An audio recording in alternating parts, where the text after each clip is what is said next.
Hello, and welcome to another week of the Storied Arcs podcast. I am your co-host, Mike. And I'm your co-host, Alex. And today we are diving deep into the world of mindset by Zach Kaplan, John Pearson, and Hassan Othman Allahu. I think it is. Allow. Yes. Yeah, Othman okay. Allow. I was like, I'm getting closer with the name each time. I'm getting one syllable right each time. But we talk about him so much, it's just embarrassing. Well, yeah, I was going to shorten his to like an acronym, but I was like, what? It would just be Ho. H-O-E. I do think he just goes by Haas. People talk when they, people who have interviews and things like that. But yeah, I mean, he has been everywhere recently on this show because in terms of more modern, or not modern day, in terms of more recent release books that we've done, like anything the past handful of years, which mindset falls into, you're probably going to see his name as letterer. So yeah, mindset here. This is our final entry for now in terms of our social media summer here. A book that came out, 6 issues from June 2022 to January 2023. So, extremely recent in terms of its release. And I think that isn't like blatantly obvious when you read mindset now, in terms of, especially when looking back at our previous 3 series, and that the character's specific relationship to technology is most representative of how it still is today. Like we're close enough, and things haven't changed that much between then and now. If anything, it's just gotten worse. Well, I was going to say, I had this is the recency bias. As I was reading it, I was like, this is the best one we've read this summer on the topics. Yeah. But that's because it's the most current, and it's what we're still going through. It is the most relevant in that way. And yeah, you're right. And that I would agree with that solely because you don't have to port your mind back and think about where we were and what was the environment in which this book was both conceived and then published. We're still in that time now. This is of our whatever era or whatever delineation you want to put us in terms of our relationship to technology. We're still in the same time period as you record this as when Mindset came out, which you can't say about Hacktivists or Unfollow. And in a lot of ways, I think even Thumbs, even though Thumbs is right. was the next most recent Mindset, we are still in the world that Mindset is depicting. That is our current situation right now. So yeah, I agree. I think it's a little unfair to say it's the best because of that, but I understand what you're saying. Well, it was so let me say there's another very eerie parallel. There's a best-selling book this year called Careless People. This is technically the genre is a whistleblowing memoir. It's called Careless People, a cautionary tale of power, greed, and lost idealism, from Sarah Wynne Williams, who is the former director of public policy at Facebook. Okay. I remember hearing about the book. Okay. Yeah, and in the opening chapter, she is describing the moment when Mark Zuckerberg realized that Facebook did in fact win the 2016 election for Donald Trump. And she said when she got there, everyone at the company and the culture was so insanely naive about their impact on the world. Like, they all talked about changing the world and, they wanted to do this, this, and this. And she even bought into that rhetoric. But when she started noticing, we have the power to, control political revolutions, not just in the U.S., but in countries all over the world, to disseminate information, do this, this, and this. Everyone was looking at her like, what are you talking about? We're just this site where people go to kill time on the internet. And it was like, and she's like, and they really believed that. And the problem was, once after 2016, Then they came to terms with the fact that, oh, we do have this type of power. Now what do we do with it? And that's this book. That's Yeah. mindset. Yeah. Mindset is, which like the very first thought I had reading it was, they've created this thing, and in like the first or second issue, they're trying to come up with like the Fight Club rules for like how do we use this mind control thing. And I'm Yeah. like, guys, let me just say the ideal time to come up with the ethics for a new technology is before you make the technology. Before you have it. Yeah. Right. Before you've used it once. Right. But that is the concession of philosophically, yes, they would probably even agree to that, but that's never happened. No one ever comes up Yeah. with the rules before they do the thing. Of course. They Yeah, always yeah. do the thing. They move fast, break things, Yeah. and then have to try to invent policy that doesn't take away their accomplishment, but also absolves them of any bad feelings or guilt they may have. Yeah. And like, I think this is an insanely clever book. I think they have like a really compelling idea. It's a really clear, simple metaphor. It's not some convoluted, complicated thing. It's almost like a James Bond level evil device. Like they don't get into the mechanics of like, here's what happens when this sequence of flashing lights and sounds or whatever goes off. They're like, just believe us, that works. Now that this is here, Yeah, let's yeah. tell a story with it. And Well, yeah. what I kept thinking was sometimes I'm thinking about the adaptation, and I would say my only like my biggest nit to pick is some of the dialogue toward the end of this, and some of this might be the lettering choices of like how much people use the word control. Like Well, you're out of control, man. And I was like, this could make a really cheesy movie. Like yeah. a bad director could really run amok with this. And I don't know if it's lettering choice. It is specific in. But the fact in that bolded control every time it happens. Yeah, yeah. But that's the entire book. And I think what you said there about how they just kind of hand wave the quote unquote science, like, magic, oh, this yeah. this one in a million combination of lights and sounds, this is what does it, and you just accept that's what it is because because all of that, while specific to the narrative of the story, that's all just larger metaphor, right? Yes, For the right. book. Yes, yeah, yeah. Because the whole thing, as they talk about, is just like you mentioned, it's about who's in control, and they always talk about the loop, right? That comes up repeatedly, and we can understand that now in our terms from what everyone talks about with such insert app here's algorithm. And doom Right. scrolling. Like, what Yeah, is yeah. doom scrolling if not the loop?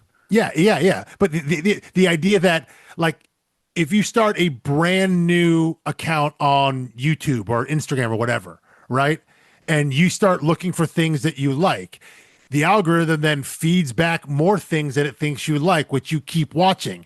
So are you watching that because you like it, or are you watching Exactly. it because it feeds it to you? But it's got to it feels very chicken and egg, and in a lot of ways it is, but it's got to start somewhere.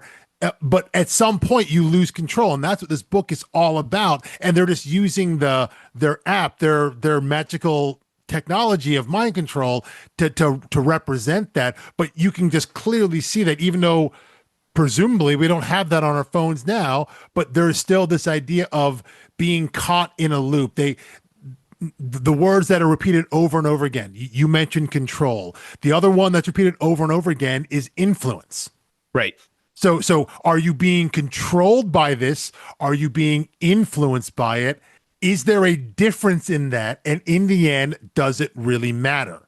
If the end result is the same, if you're being controlled or being influenced, like, are those opposing ideas or are they the same one? I think what the book is suggesting is like, it doesn't really matter where it comes from. No, I mean, whether this thing there's- is telling you to do it or it's giving you influence and you're then quote unquote choosing to do it on your own, the end result is the same. The place that you end up as the user is the same place. The Right. feeling you get is the same. Well, yes, and this is a common philosophical argument about free will. Sure. And I'm going to quote, say what you will about him. and there are many, many things you can say. Jonathan Edwards, obviously puritanical theology, not in a great way. Slave owner, also Yeah. not great. Still considered by the Oxford Encyclopedia one of the greatest minds ever produced by America. And when he weighed in on the free will debate philosophically, he was like, "Oh, the human will is totally free to follow the greatest desire of the heart, but you don't pick the desires of your heart." It was just like, it's the same conversation, is it not? Yeah. Are you influenced or controlled? It's like, well, if at any time you will do the thing you are most influenced to do, then effectively you are controlled, but you're not directly controlled. We're Yeah. just influencing you, Yeah. but you will always side with your greatest influence. So he's saying, like, yeah, you are totally free to follow the desires of your heart in terms of your mindset, but there is this inner desire that you have that you don't pick.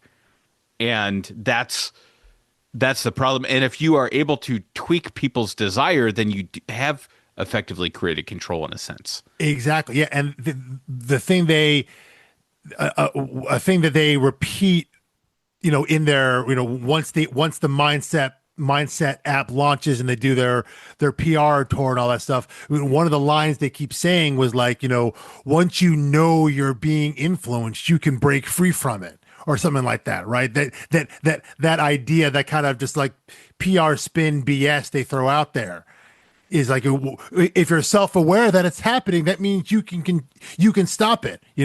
Just because you're influenced, you have the option, you have the illusion of picking of going the other direction, which means you're not being controlled.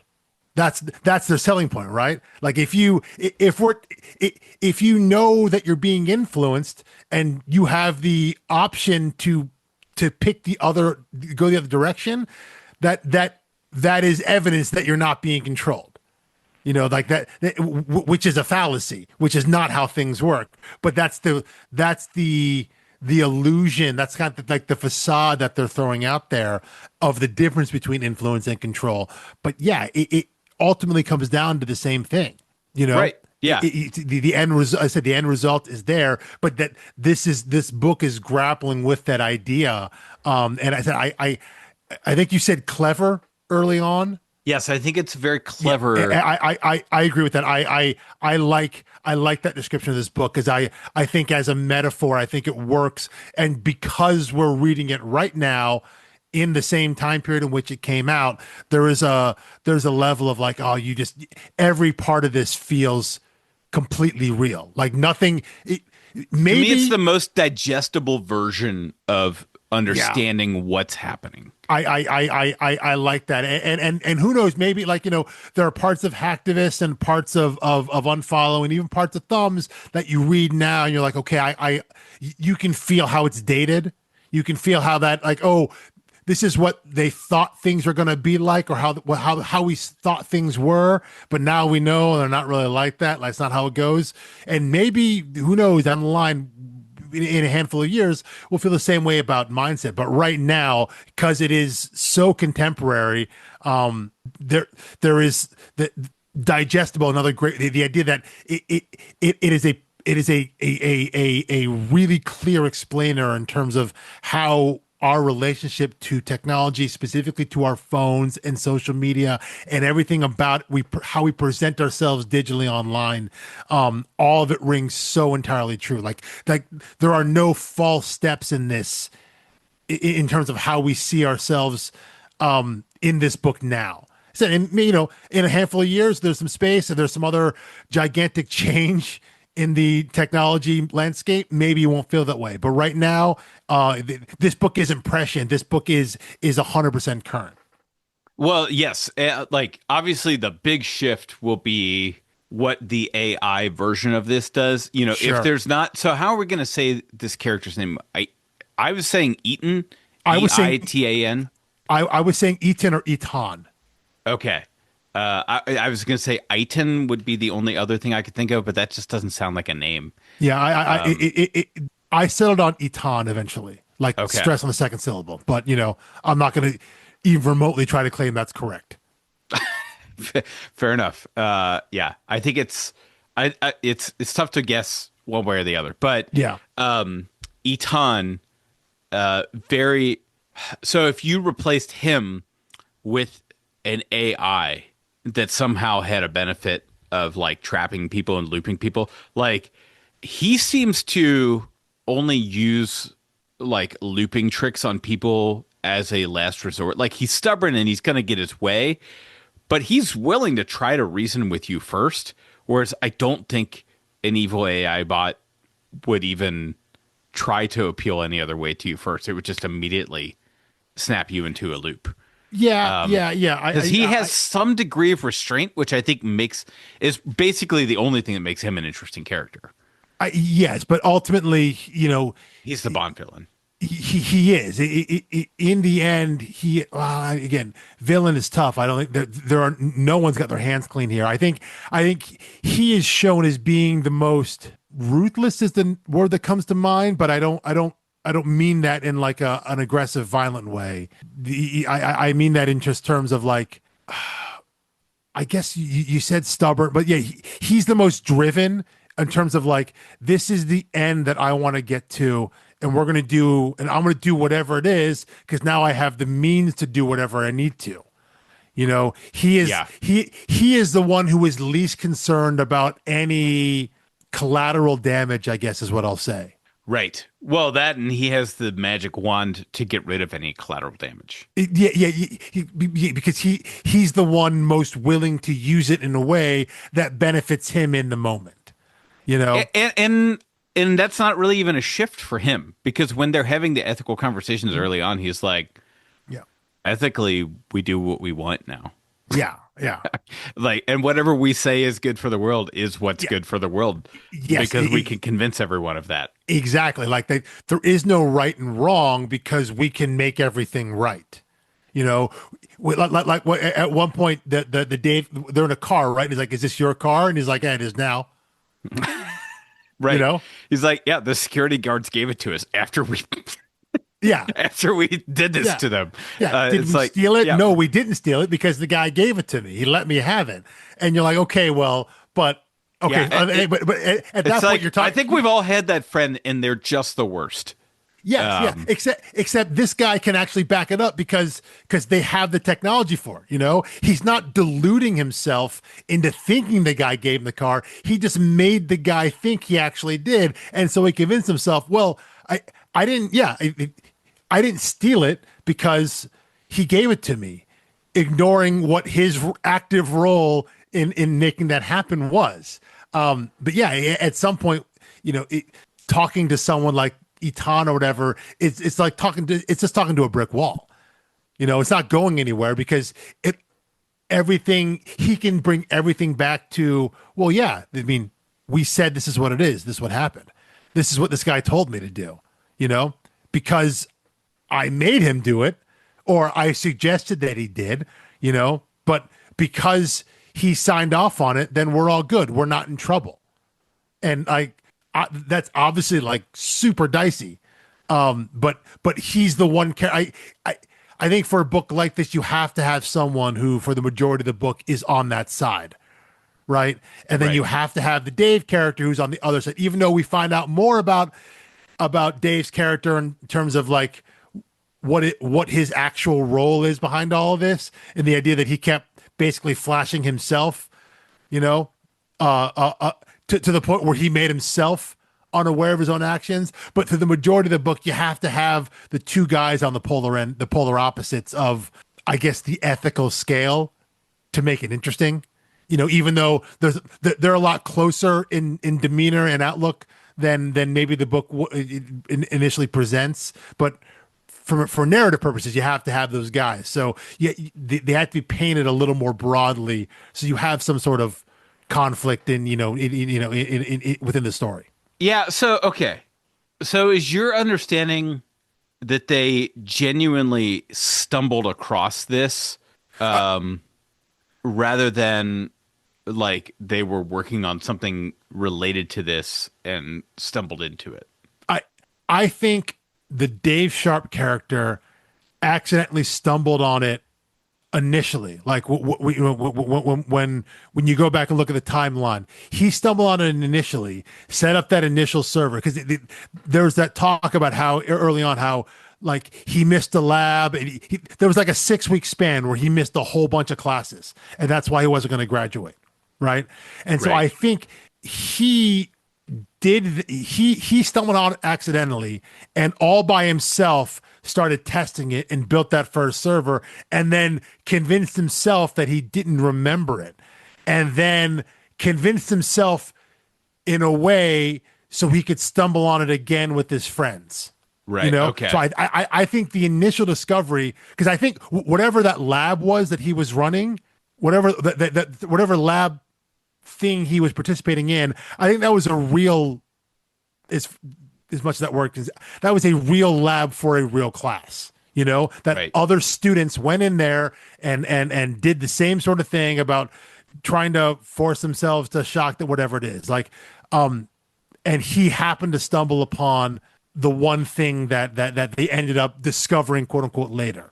So that's the way that I read it. But everything that we saw from the beginning, when he's sitting with the VCs and all that, and they're pitching their app, and then him finding out he wasn't going to graduate, and him calling the various TAs, all of that stuff is after he's already discovered it.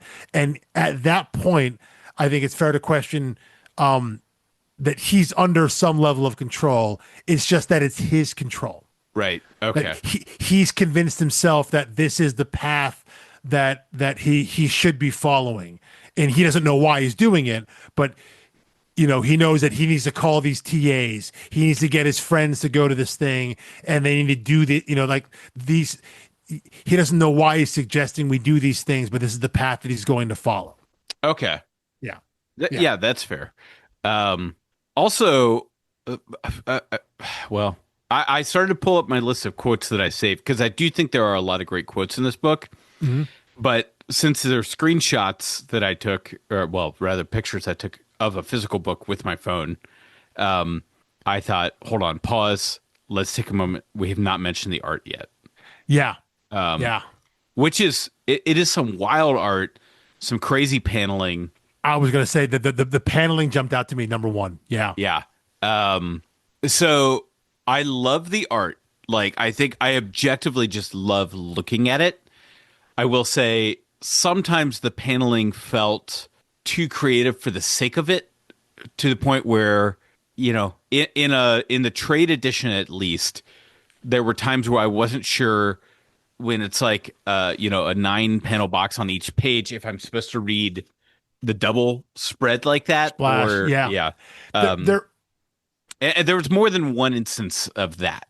I, Um I I can see that. So I read this book digitally, and I think that helps in this case because there are a lot of double page spreads. yeah. They use that a lot.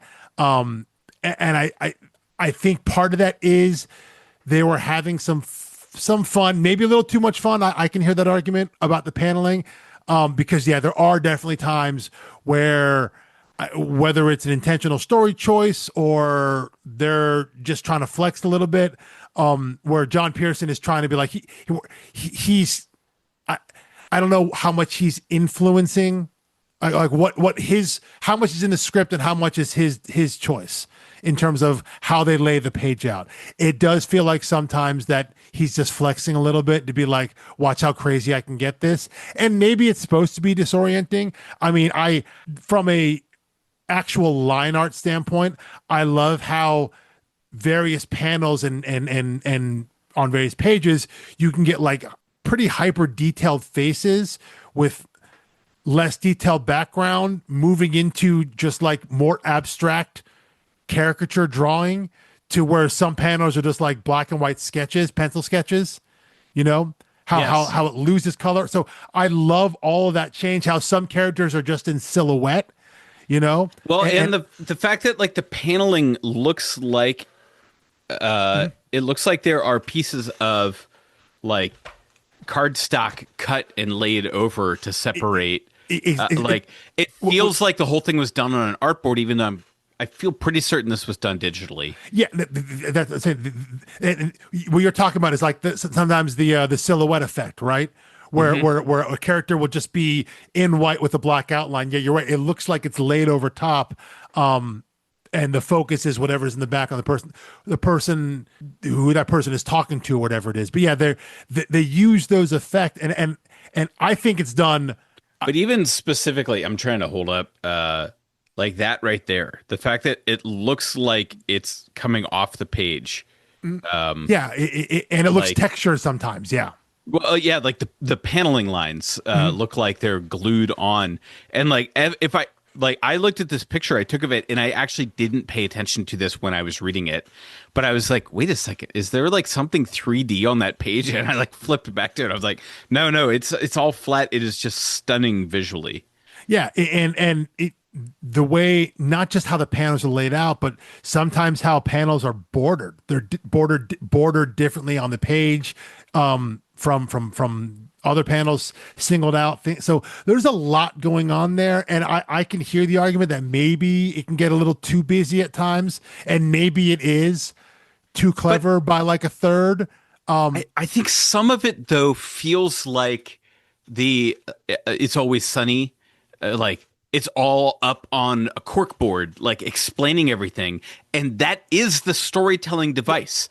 Like we Yes. open in a room where he's explaining everything, and it all is like some of it's fuzzy because he was in a loop and he didn't know it, and then he realizes he's in a loop and he disconnects, and he's like laying out like, and sometimes he's scrambled and out of order. Like right, he starts on the boat. That's actually the end of the fifth issue, and he's like, wait, I got to go back, and goes back to college and tells chronologically for the most part. And I agree. I do agree. These are all intentional choices. They're all story choices. They're meant to, I'm sure, as you said, mimic the conceit of the book. Of Right. Yeah. It's just a matter of not whether so much that's what's too not so much clever. what's real, not so much what is real, but yeah, but what is your perception of reality? Because the idea of are these your ideas or not? I again, I could hear an argument that like they didn't need to go that hard with it. Like maybe they Right. could have done it the exact same message across at like 85% of what they did. Because there are some, as we mentioned, there are some pages and some panels that because of how they want your eye to move around the page, it may not be strictly intuitive in terms of how you read the panels, how you read the word boxes, and narration and all that. You know, sometimes you start top left corner like you normally do, but you move across the page and then diagonally down to the bottom left corner. You know, it's like you like work kind of in like in a Z shape or something like that. Or sometimes you got to go around in a circle. You got to go around clockwise. You know, which isn't necessarily the way things people expect things to be, but again, they're mimicking things. And the Themes clockwise that they're laying thing in the is a pet peeve of mine. Yeah. Lots of people do it. Yeah, Not yeah. lots, but But in enough this people case- do it that you're not shocked by it Yeah, when you see but it. in this case, though, when that page happens, what are they talking about? They're talking about putting that one VC character in a loop. Yeah. No, So, it yeah. was almost, that one was almost on the nose. Exactly, it's almost too much there, but it felt at that point in the book, to me, it felt consistent with some of the other paneling and page layout tricks they had been doing. That it made sense that they would have done a rotational page. You know, Right, yeah. it would have been different if it had been a little more standard paneling and page layout, and then they threw something wild in there, and it's like, oh wow, holy crap, this is meant to be different. That felt of a piece now by the time you got to that, which would have been in I'm at it right now, somewhere in I guess issue 3. It's almost dead center of the book. So yeah, it doesn't feel out of place with everything else that they had going on. Yeah. Anyway, any particular quotes or plot points you want to jump into? Because I've got a list of quotes that I'm just like a little bit like chomping at the bit. I mean, now some of these are like they just summarize so succinctly what's happening. Yeah, that's Because a lot like, of the ones that I have. Yeah, you know, very early he says, you know, if bad technology has reprogrammed our brains to be addicted, obsessed, and helpless, then good technology can help clear the mind of all the negative influences. Now, in theory, that's actually still true at the end of the like, because we learn that, but technology isn't technology isn't neutral. It is whoever is pushing the buttons, whoever's pulling the levers, whoever hosting the servers, which was actually an interesting wrinkle there. Um, but in theory, if if an actual good person, if a Superman, Clark Kent, were in control of a technology like this, then in theory, yes, it probably could. Although, even then, you're giving it to the user, and the user will loop themselves with desire, which I Yeah. think is one of the ultimate points of the Well, book.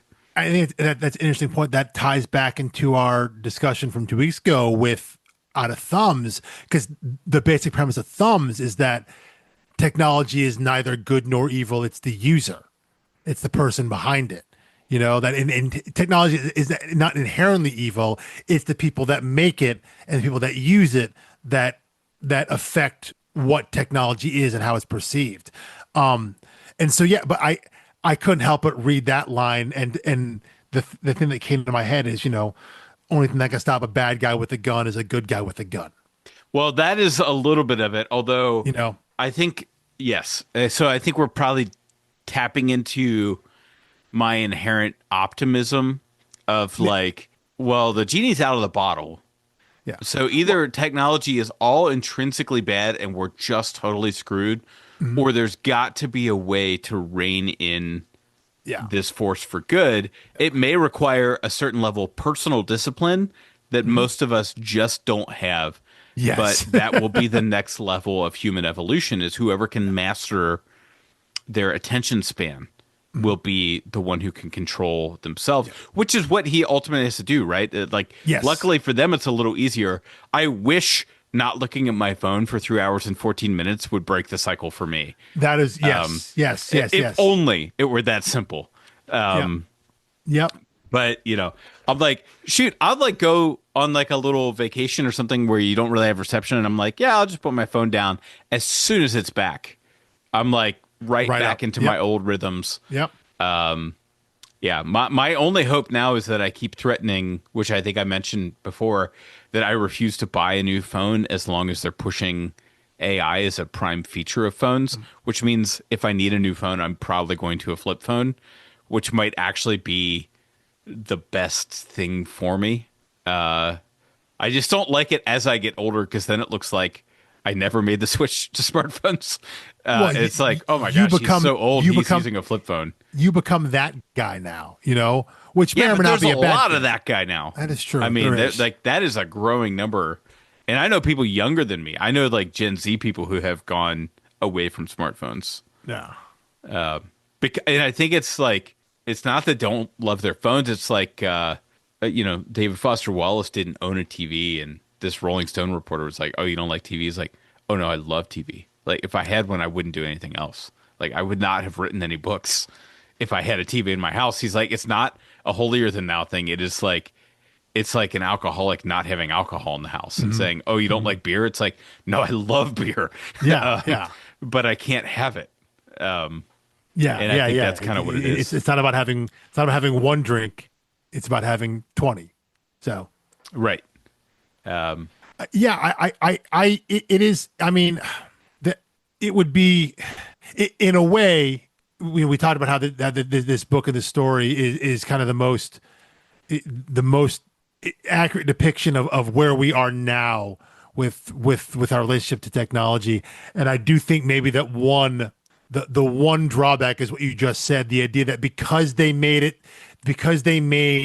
phone addiction or whatever we want to call it, technology addiction, so literal in terms of mind control, that the idea that you put your phone away, you just don't look at it for 3 hours and 14 minutes, then you're essentially guaranteed to know you're not being controlled anymore.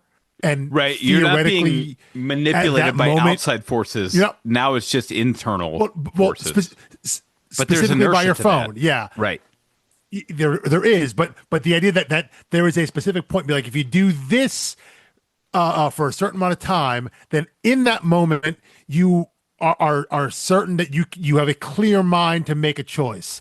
By literalizing that, I do think there is this level of like of I guess cynicism. You could look at it and be like, okay, well then we know it's not that easy, you know.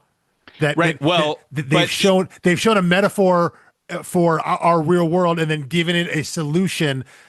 Even though their app is fictional, they've given it a solution that is like, well, if I do that, that isn't going to work, because there is no literal mind control. It is all just influence, right. But I mean, there I are can see a various drawback on degrees. that. So like, yes and no. Like I was a like reluctant millennial TikTok user. Like I had people keep sending them to me. I'm like, I can't believe you're not on this app. And during the pandemic, I finally broke down. I downloaded it. I thought this is dumb. I don't like it. I uninstalled it. People kept sending me things. I reinstalled it. Finally spent a couple hours like curating my algorithm. And oh my God, it was like 2, 3 hours a day. Um, and I had like reined it back in like, oh, I got it under control. But it was just like while you're watching TV, you're actually just Watching your scrolling through a little phone. 15-second, which is like that's the whole genre of TV right now. They call it second screen shows Yep. Hmm. because they're like which like I watch TV shows as a first screen, and that's why I'm so frustrated by the pacing of like prestige TV is because it's not for me. It's for someone who's doing something else with the show on. But anyway, when the TikTok ban went into effect earlier this year, I used that as an excuse to just completely unload my like I uninstalled Like it like cold and turkey. cold Like, turkey and like it was undone pretty quickly. Like, oh, it's back now, and people were like texting me and like sending me links and stuff, and I was like, nope, have not gone back to the website, have not. I even like had created content like guitar content that like matched my YouTube channel. I may have picked up like something I did may have gone viral. I will never know because I'm never going back there. And that was my way to like reassert some control over my life. And I bet you can track on Goodreads how much reading I was getting done because that's what TikTok was taking away was like time where I'm intentionally choosing to sit down and read a thing versus passively drifting into this thing yeah. that can last 30, 45-minute increments at a time. Yeah. Well, I think So anyway, I it, think that's what made it resonate for me. because at that point it feels like when you pick up a book, you're making an active choice, right? I'm going to do this, and when you scroll your phone, it feels like it's a passive thing, but ultimately you're actively choosing to look at your phone, you know. But the idea is that because it feels like a passive activity, because you're doing it ostensibly while you're doing something else as well, it feels like it, but it still is an action you're deciding to do, but you're right. Doing that is in lieu of something else, like reading a book or something that we feel is more productive with our time, right? Right. You feel like doing something you get more out Oh, and of. to be clear, like the more productive thing was I finally got around to watching things like Andor that like had been on the list, which is like it's not intrinsically more productive, but I had a choice. Yeah, Like yeah, I had the time and I got to make a deliberate choice about what to do. But like Eaton, however we're saying yeah, his name, yeah, uh, says, there is no world free of influence. We're all manipulating each other all the time. And that's with or without technology. yeah. That's life. That's human nature.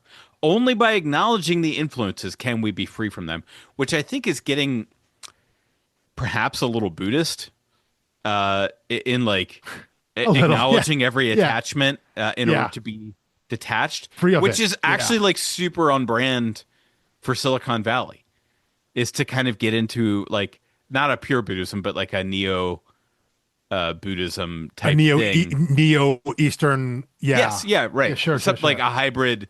Because Like it's really because about mental health, it seems but they're elevated. like it seems Yeah, elevated because you can attribute it to something more ancient and rooted, but you're really kind of yeah, appropriating it. yeah, But he's not wrong. Like humans have been manipulating each other before technology, but yeah. each technology is an amplifier of human nature.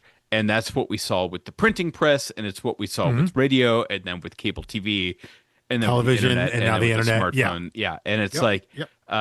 the question is, like, to use your analogy from before of like, the good guy with a gun type thing.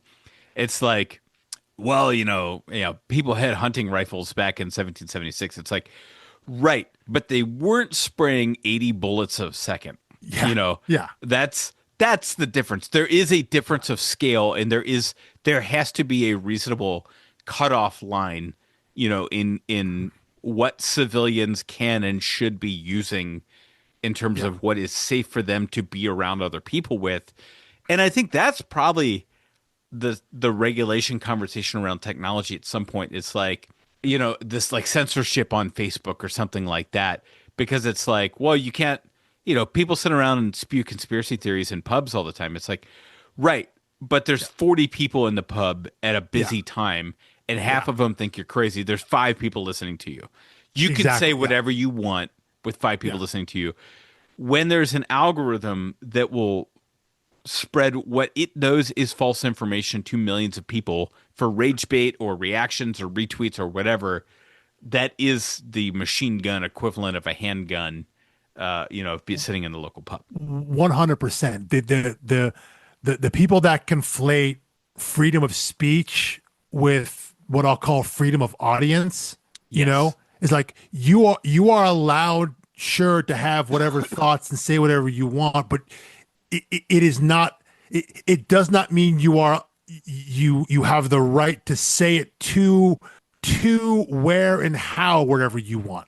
If you want to stand on a street corner, a public street corner, and shout all this, you can do that. If someone shuts you down, or someone comes up and punches you in the face because of what you say, like, your freedom of speech hasn't been impeded. Maybe you've been physically assaulted. Okay, that happens. But like, just because you're allowed to do that doesn't mean just because there's a space online that allows you to share thoughts doesn't mean you're guaranteed that space.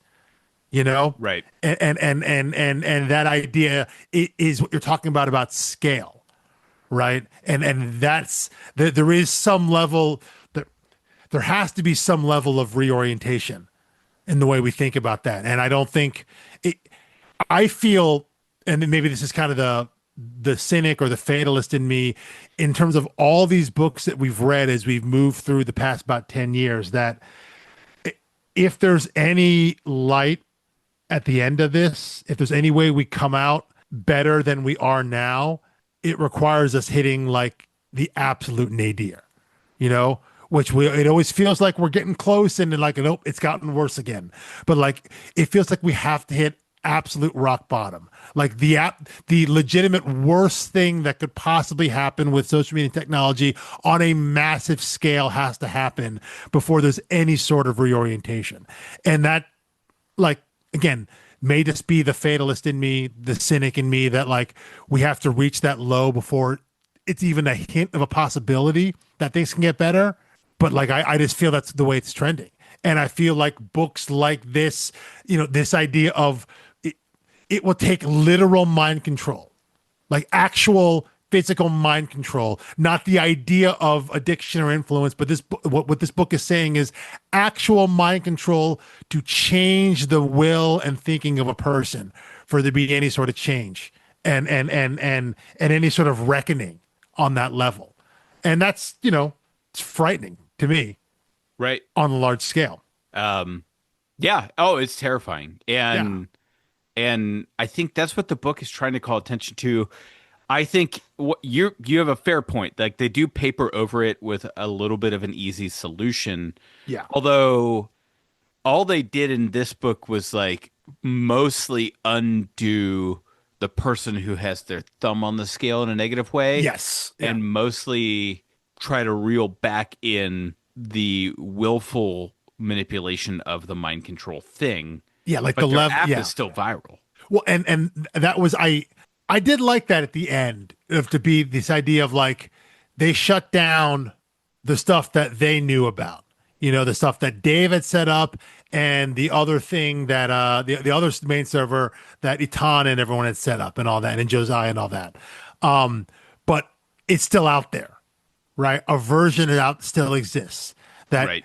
that idea that nothing has ever gone from the internet. that you can do all this, and that once you put it out there, it's out there forever, and it's a never-ending battle or struggle, I guess, in this case, that of if you're trying to combat this, it's always going to be out there. It lives forever.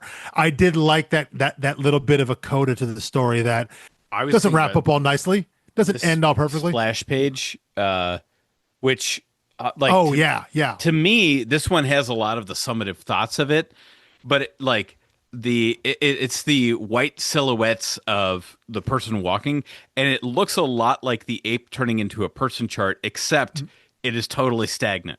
It's someone looking down at their phone.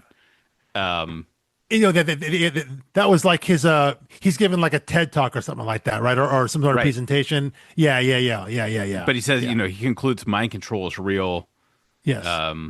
Yeah. So anyway, sorry. I think I cut you off just a little bit there. But no. The I for me it's I like that the story didn't end up as like, and we deleted this, we destroyed the servers and everything's fine, and now we're just back to the way things were before, which weren't that great, but they're better than literal mind control. You know, like it didn't wrap up nicely. It was the idea that again, nothing is gone forever from the internet. That you put it out there, it's always going to be out there. And once you release something like that out into the world, like you can't put that toothpaste back in the tube. Right. Well, that and yeah, I mean, I think the most naive part, which is really saying something, is that to think you could create a product, like package something this dangerous into a product and not immediately have people, dissect your code, replicate it, and now there's Yeah. three competitors. Yeah. And people are then stuck in competing loops, and then everyone in the world is just enlisted into, like, if there were a follow-up series, I think it would be the competitor to mindset opens up using the same technology, and then our guy from this one has to regain control of mindset in order to combat this other group, and now it's just two puppet masters controlling the entire human race. And that goes back to your good technology, bad technology kind of thing, right? Being like, well, we wanted this to be good and it got out of the hands, but those guys over there, they're obviously evil. And so Right. we need to use our thing, and that in a lot of ways, you're right. That follow up series is kind of what Thumbs was a couple weeks ago, Yeah, right? Using the tool of the enemy against them because of what they're doing. So you are right about that, and that would be kind of the logical next step for a story kind of like this. The lesser of two evils. The idea that like it's inevitable, right? That's kind of what you said that Etan was talking about, right? That this is Right. the world we live in. We can't change that. All this stuff exists. This is our reality now. So if we can't change, if we can't get out of this where the situation that we're in, how do we try to maybe make it better for ourselves or something? How do we work within this system to benefit ourselves and maybe other people as well, as opposed to like just opting out of it? Because opting out of it isn't an option as far as the book's concerned. right. Well, and it's really not. I mean, It really isn't. Yeah. like it's insanely naive to think Yeah. there's any opting out of it unless you take the opt out that was the end of, oh my god, what was the series we did before Thumbs, where you just Unfollow. unfollow, where you just Yeah. go to a remote island Yes. with no Yes. phone. You're like, Yeah. this is my opting out. The world is still going to burn, but I've opted out of it personally. Yeah. You can opt out, and then, but that is opting out. You are not opting out of technology. In order to do that, you opt out of society. You're opting out of humanity, right? Yeah. Like you said, like you could go back to a flip phone, and that's great for you. But you're still got access to a computer. You still got a television that's connected to the internet. There are still you're right, other right. devices. There are other You're still ways exposed in. to the ideas, but it takes a level of intentionality to be pulled into them. Yeah, but Yeah. you're still part of it. You may be Correct. on the outer loop of the circle now, but you're still part of it. There's only so much disconnection you can have and still be a functional member of society in our world right now, and that is just kind of the sad reality of it. And that's what Etan, I think, was trying to put out there, while Dave still had this idea, at least what he's presented of. He had that Google idea of, right, don't be evil, Right. thinking just thinking that like putting it out in the world, saying it was enough, versus, you're right, the idea that once you throw it out there to everyone else, that what you got to trust is that everyone else won't be evil either. And Right. that's If just, only. I mean, yeah. And it'd be great, right? history shows us that that's never going to happen. But it would be great. It would be So, great. yeah, we all agree. Like that would be wonderful. If wishing made it so. But yes, but if that world existed, if that world already existed, then you wouldn't need an app like Mindset. Yes. Well, You that's wouldn't. there's the real catch Yeah, 22. you wouldn't need an app that is purporting to break you from your cycle of technology addiction, because you would already be aware of it and be like, you know what, I don't need all of that. I'm good. If that fantasy world existed, then none of these other problems that would follow exist. So the fact that you live in a world where an app like Mindset would be viral and be accepted as quickly and as rapidly, and as eagerly, just tells you that that isn't the kind of world you want to release Mindset into. You know, what's the line? Like, I don't want to be a member of a club that would have me as a member. It's that sort of thing. Like, if Yeah. you're in a situation where this thing is Right. needed, then that's the exact sort of thing you don't want to introduce into society. Right. Yeah. That's your warning sign. Exactly. Yeah. Yeah. The fact that there's a need or a desire or a want for this at all should be enough of a warning that maybe you shouldn't do it. Yeah. That's fair. All right. Well, that actually is all of my thoughts on it. I like we didn't mention Haas at all. Solid lettering, extremely confusing that the like interrogation room overlay is that light blue text. Now maybe I'm going a little colorblind, but there were also dialogue boxes that had a very similar color, especially with we didn't even talk about well, this is part of the problem. The girl, who I actually thought was a more complicated and interesting character than I expected. Given what Hannah, she was Atlanta Hannah. Given what she was blatantly there to do. Yes. Yes. Like that wasn't a surprise. What was a surprise is that she was more complicated than that. Weirdly, and I'm glad you mentioned that. I didn't actually have this in my notes, but now that you said it, I would have liked maybe a little more on that, because I tell me if I'm off base here. She is like the one person, presumably, that was never flashed with the app. Oh yeah. I mean, so the way I read that was because her whole thing is no real different than what the Mindset app is. Her whole thing is influence as well, right? But hers is basically face to face, in person. The way I talk, the way I move, the way everything she I actually myself. not that she set out to do this, but she proves Eaton's point Yeah, that like this is what humanity is. We just made it an app. Exactly. And so that's the way I read it, that she is the analog version of this, of influence and control, versus what the app is giving us, which is our digital version of that. That's the way that I read it. And because of that, I think I wanted maybe a little more explanation, not an explanation, but like exploration of her, and kind of what, not just what she wanted, but in terms of like how she operated. Because I saw those things as not necessarily opposites, but just different versions of it, like an analog version and a digital version, like the IRL version and the one on your phone, which I agree turned out to be much more interesting. And because I read it that way, I wanted to see a little more of that and have a little more maybe exploration for Dave specifically to interrogate that in terms of her presence in his life and the Mindset at present in his life. Right. Yeah, that would have been great. Have him explore a little more of that. And I think that would have been really cool, because you're right that it's exactly what Tom was talking about. That we've been doing this forever. That being influenced by outside forces isn't something that just happened when we got phones in our hands that were this powerful. You know, it didn't just happen when media like television and radio came into the house and all that. Like this has been going on forever. It's just changing form.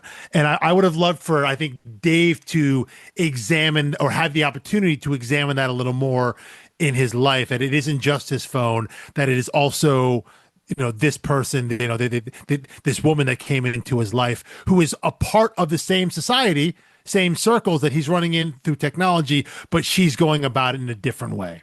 I think that would have been neat. Yeah, that could have Yeah. been very, very Yeah. cool.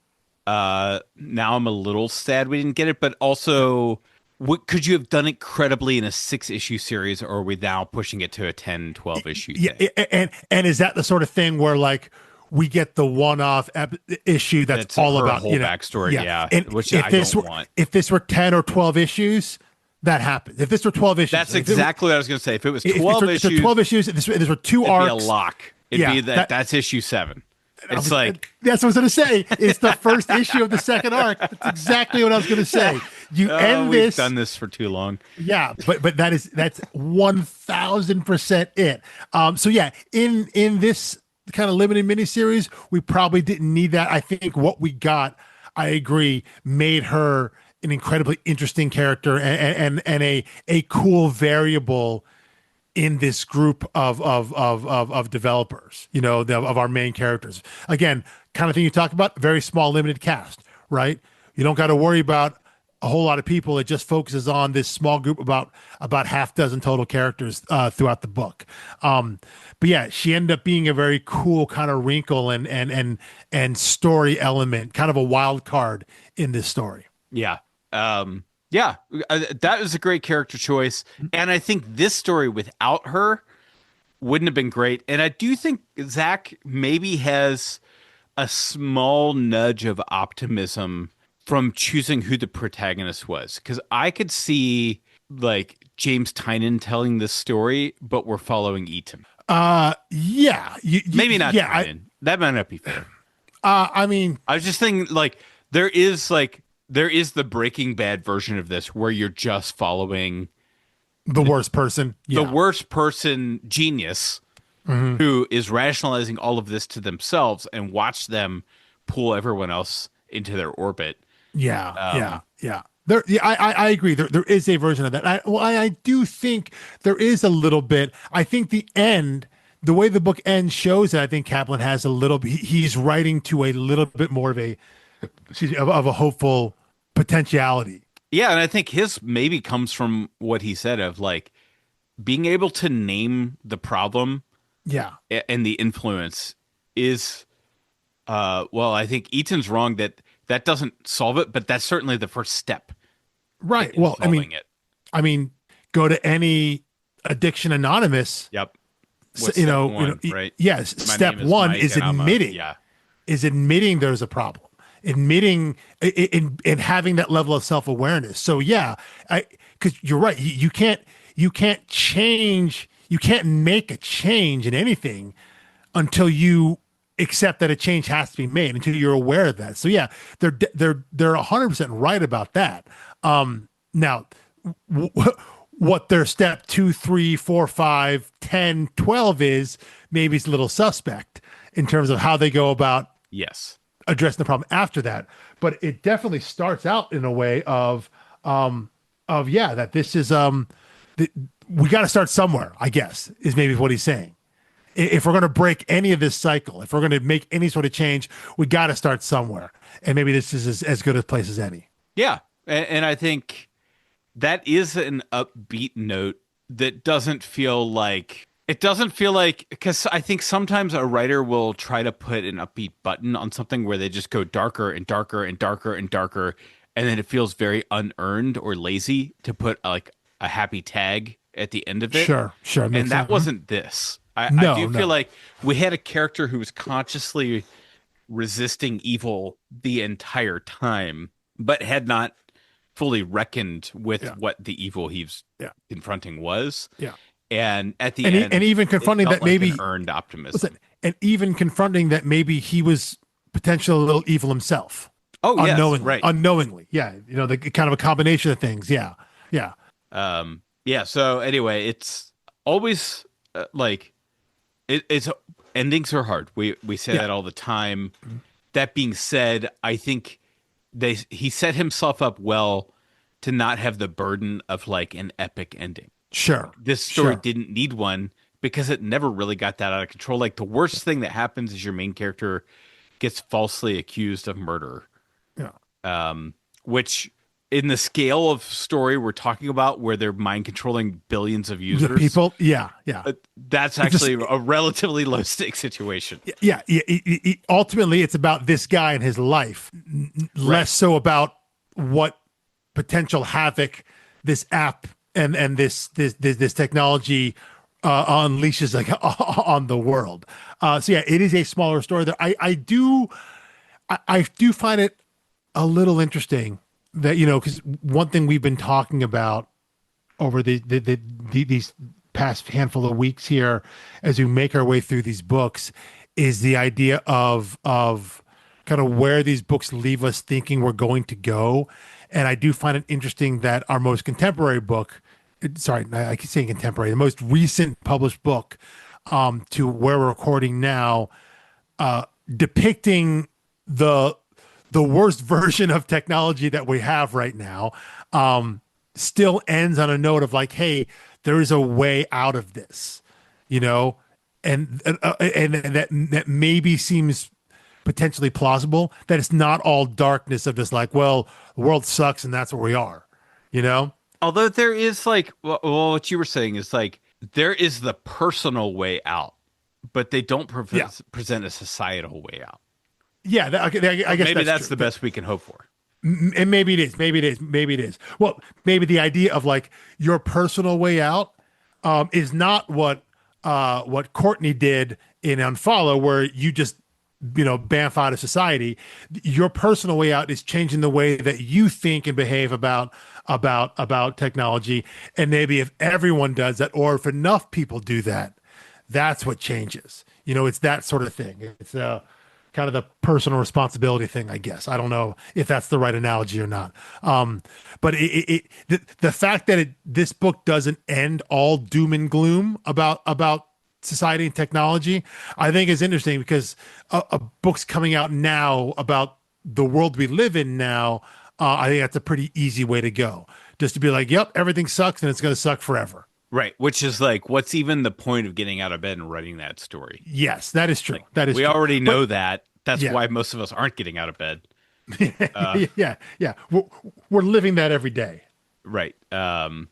Yeah, that and and this year in particular in 2025, there's literally nothing you can do to stay ahead of the curve of the news. Yeah. Like right now, it's like, someone like there's the parody piece out there of like, I just keep expecting to see like a New York Times push notification that says like, Trump administration cancels ice cream.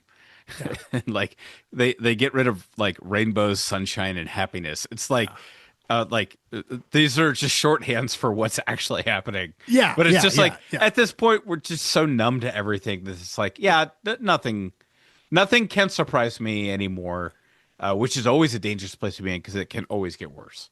But Exactly. Yeah. Yeah. And recent history has shown that the most ridiculous thing you see today will seem totally normal in a week because something even more ridiculous is going to happen. And that's what I right, was saying about like the idea that for anything to really change, I believe, is that we have to hit rock bottom.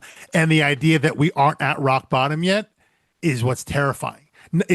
That's to me as terrifying as the fact of, well, what happens when we actually get there? Just the fact that we haven't gotten there yet and that things keep spiraling downward in a lot of terrible, terrible ways on like a number of different fronts. Yeah, none of that's all that good or hopeful, and it's tough to kind of be that I don't know, sad about the world, but like right. it's hard to find anything of like, well, yeah, it's bad now, but there's a glimmer of hey, maybe it might get better, maybe things are starting to change, and I try to hold on to some of that stuff, but it's hard to when you see where we are in the world. And so to read a book like this, that's like, yeah, it's bad. It could always get a little worse, and it might, but like there's a way out of it if you decide to. Yeah, it makes me, oh man, gives me a little pause and think, okay, well, maybe the way out of this isn't just thinking about doom and gloom, is understanding that all that exists, being aware, as I say, you know, kind of giving it name, you know, being self-aware that it exists, and thus allowing maybe, myself to make a bit of a change, to change my mindset, as it were, as the book says, about how the world is, not just what my relationship to my phone and technology is, but to the world is. And maybe that's kind of the message, the larger message of the book, that it's possible that you don't need your phone or technology to do any of that, that it's a choice to make, to do something a little different, to be a little better. Right. Yeah, I think that's what it's pushing us to believe. Hmm. I would like to believe that. Yeah. But Yeah. yeah. Like it's not an optimistic book, but it's there if you squint. And if you want it, you can find it. Like the silver lining here. It's not optimistic, but it's also not pessimistic. It's Right, not yeah. actively either It one. is not It's not shoving actively an either one. agenda down your throat one way Yeah. or the other. Yeah. Yeah. It's not This is just saying, yeah. presenting this is reality, Yeah. and here are two characters and how they see it. Yeah, it's like, here are our options here, or what I think our options are, and how we could go, and if you follow one path or the other, here's what could happen either way, and it leaves the reader to decide. You're right, how they see it, how they view it, where they're maybe a little more aligned. Yeah. So all of that to say, I think I really enjoyed this book. I did too. I did too. I think pleasantly surprised, and I think neither of us had ever even heard of it. I had heard of it. I hadn't read it because Okay. I had read some other books written by Zach Kaplan. I'm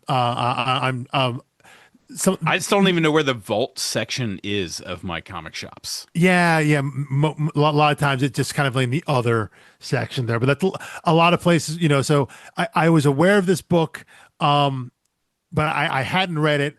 But when we came across this theme, it was enough of front of mind for me that it jumped out as like, all right, this is a book that was it wasn't on my to read list per se, because I didn't own it, I didn't have it. It was kind of on that next list of like, well, if I ever clear this to read list that I have, then it Sure. would be on the next one of like books to acquire to get on the to read list. It was Yes, kind yeah, of in right, that right. zone there. Yeah, it's like, It but was in that remember, like, zone. buying, buy two get one trade sale, and it's on Yeah, the yeah, shelf. yeah, yeah. If I find the Like, issue somewhere, oh yeah, that book there, I'd pick it up. But it wasn't one I was actively searching for. But again, when this theme came up, it jumped to mind. I was like, oh, you know what? This is now an excuse to go read this one. And I'm with you. I'm glad we read this one, because this was I really enjoyed this one, and I'm really glad that we did it in this publication order, this chronological publication order, and that we yeah, end with I this think that book was the because master stroke of this yeah, because series. Not to pat ourselves on the back. but seeing this book and knowing that we're still in, again, that kind of micro time frame of our relationship to technology, that it hasn't shifted so much that this book feels dated only a handful of years later as we record this now. Again, who knows in 5 years, if you're right, with whatever the inevitable rise of AI and how that's going to affect our technology, maybe in a handful of years, this book looks quaint, and kind of, maybe even idealistic in the way that we look at something like Hacktivists from 10 years earlier. The way that depiction and that view of technology, and specifically the people behind the technology, right? Right. That kind of Pollyannic view of the people that make this stuff are righteous and good. We've moved past that now to, I think, a little more realistic understanding of who these people are in a book like Unfollow. That there are people that are trying to do good, but there are intermixed with, they partner with people who see the other way out, the other side of it, and the people that maybe try and do good are naive enough, or too naive, that they can't, even though they may not want to do evil with it, they can't see, or they can't fathom that someone else might want to do that. Right. There's still that level of ignorance or yeah, like ignorant bliss there, that they can't even fathom that that's a possibility. So yeah, no, I enjoyed diving into this one. This was a good read. This is one I think I'll return to as well. Maybe the next time, maybe in a couple years. Yeah, When we see pending where the technology results goes. of the next election cycle. Yeah. Or just, tracking as AI becomes more and more prevalent, and that idea of control and influence, what's being served to you, not just what is being served, but how it's being served to you, you know, the manner in which it's coming to you, and which the algorithm and driven by AI or whatever it is, how that comes to you, and how you're inputting all that into your daily life. This is a book I think I may come back to, and God help us if like parts of hacktivists, parts of unfollow, and parts of thumbs that were prescient at the time have become true, but all those things that came true were mostly the bad things, or all the bad Right. parts. Right. God help that if the same thing happens with mindset in 3 or 4 years, you look back on and be like, wow, man, they nailed this. Which is only bad news for us because it was the bad things in the book. Well, at least we all know the way out. Those of us who read it, it's 3 hours That and 14 minutes. that is true. Just Which is it just they're just screwing with us that it's the number of pi, 3.14. oh, that's a good point. I didn't think about that. Oh, maybe so. That though. That could I be did think of that, but because I thought that doesn't seem like enough time to detox. And are you saying that every person wakes up every morning totally detoxed and voluntarily re-enlists? In which case, I have a lot less sympathy. Although now that you say, I didn't even think about the 3.14 thing. That seems like a totally nerdy thing to do. But I also wonder if there is not some like official study or paper out there that says Well, on that's an average interesting question. people Yeah. check their phone, and if that's a number they pulled from some sort of paper, some sort of study, I wouldn't be shocked on that people check their phones on an average of blah blah blah blah blah, and that's what it went on. I wouldn't be shocked by that. But yeah, again, if it were only that easy, just throw your phone in a safe for 3 hours and count down while you're awake, and look at that. You're free to make a choice, a real choice. Yeah. If Oh, only. that's the dream. Yeah. So anyway, well, now that we've totally bummed everyone out with the decline, the rise and fall of social media over the last 15 years, and About 10 years from our. Oh, well, I guess you actually, yeah, it's about 15 years. Well, 15 years story wise, 10 years of comics, I guess. Yeah. right.